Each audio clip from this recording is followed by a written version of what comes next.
अनादि ने भेजी सबसे ज्यादा एंट्री या आशीष कलावा ने मारी बाजी?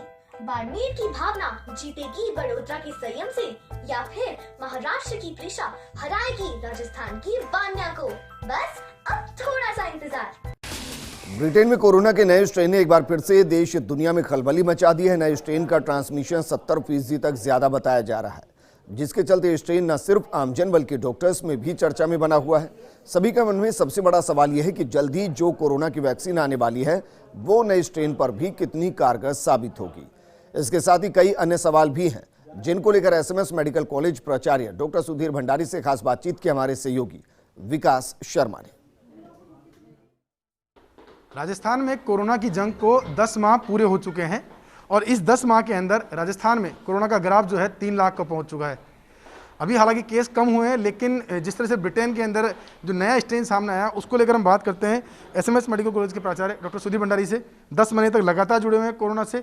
जो नया स्ट्रेन आया उसको लेकर क्या देखते हैं सर, और जो केस बढ़ रहे हैं और अब जाके कम हुए थे उसको लेकर क्या कहते हैं सर? आपका कंसर्न बिल्कुल लॉजिकल है। पहले मैं नए स्ट्रेन की बात करूंगा। आपने अभी जैसा कि सुना होगा कि यूके के अंदर एक नया स्ट्रेन पाया गया है। वो प्रेजेंट कोरोना वायरस से थोड़ा सा म्यूटेटेड भिन्न स्ट्रेन है। इसको उन्होंने VUI दिसंबर 2020 लेबल किया है।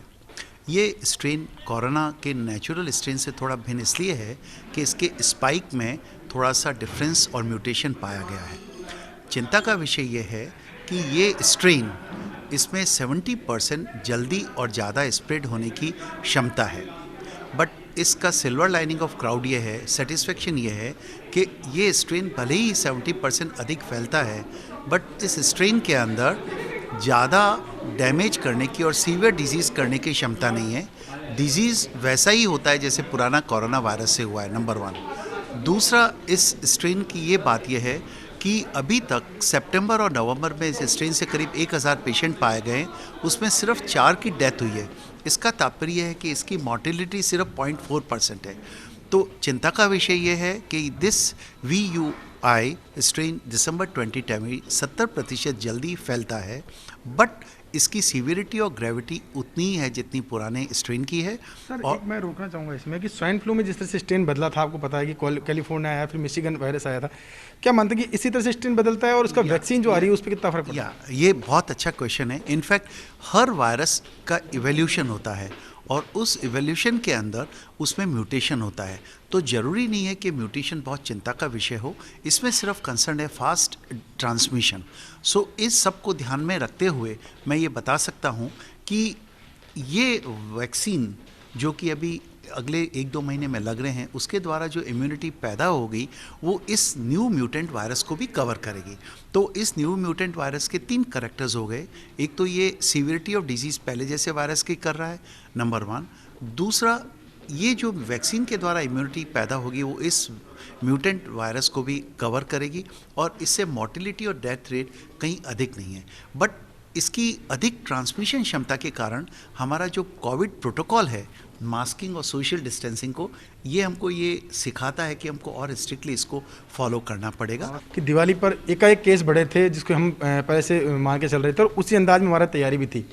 अब सेलिब्रेशन का दौर शुरू होने वाला है कि क्रिसमस आने वाला है, नव वर्ष आने वाला है, लोगों से क्या अपील करना चाहेंगे फर्स्ट इंडिया के माध्यम से कि क्योंकि पहले हम कार्टून वो देख चुके हैं, तो अब क्या अपील करना चाहेंगे? मैं सबसे पहले तो फर्स्ट इंडिया ने बहुत ही हमेशा प्रोएक्टिवली लोगों को मैसेज दिया है।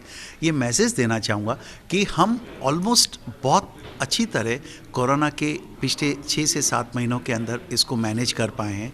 अगर आपका कॉपरेशन अगले 1 से 2 महीने तक रहेगा, उसी तत्परता से उसी प्रोटोकॉल को फॉलो करते हुए, जब तक हमें आशा है कि वैक्सीन आ जाएगा, 2 डोजेज़ ऑफ वैक्सीन की 15 दिन के इंटरवल से लगेगी, 3 हफ्ते बाद इम्यूनिटी डेवलप होना शुरू हो जाता है। तो मेरा पीपल एट लार्ज से आपके चैनल के थ्रू अपील ये रहेगी कि आपने अभी तक हमें बहुत कोऑपरेट किया है। अगले 2 महीने तक जो सोशल डिस्टेंसिंग है, मास्किंग और हैंड वॉशिंग प्रोटोकॉल को स्ट्रिक्टली फॉलो करें। 1 in 100 अगर कोई एक्सीडेंटली म्यूटेंट स्ट्रेन यूरोप या इंग्लैंड से भारत में आ भी जाता है, तो यही प्रोटेक्शन है हमको करना है। तो ये सारे कोविड प्रोटोकॉल को अगर 1.5 महीना तक आप स्ट्रांगली फॉलो करेंगे तो मैं सोचता हूं कि हम इस क्राइसिस को टाइड ओवर कर पाएंगे। यही मेरी आप सब लोगों से गुजारिश है। तो निश्चित तौर पे 1 से 2 महीने के अंदर हम कोरोना पे लगभग जीत हासिल कर लेंगे। उम्मीद यही है कि लोग भी इस बात को समझेंगे और जिस तरह से भंडारी जी ने अपील की है उसके अनुरूप काम करेंगे ताकि जल्द से जल्द हम कोरोना पे जीत हासिल कर सकें। कैमरा पर्सन इकबाल के साथ विकास शर्मा, फर्स्ट न्यूज़ जयपुर।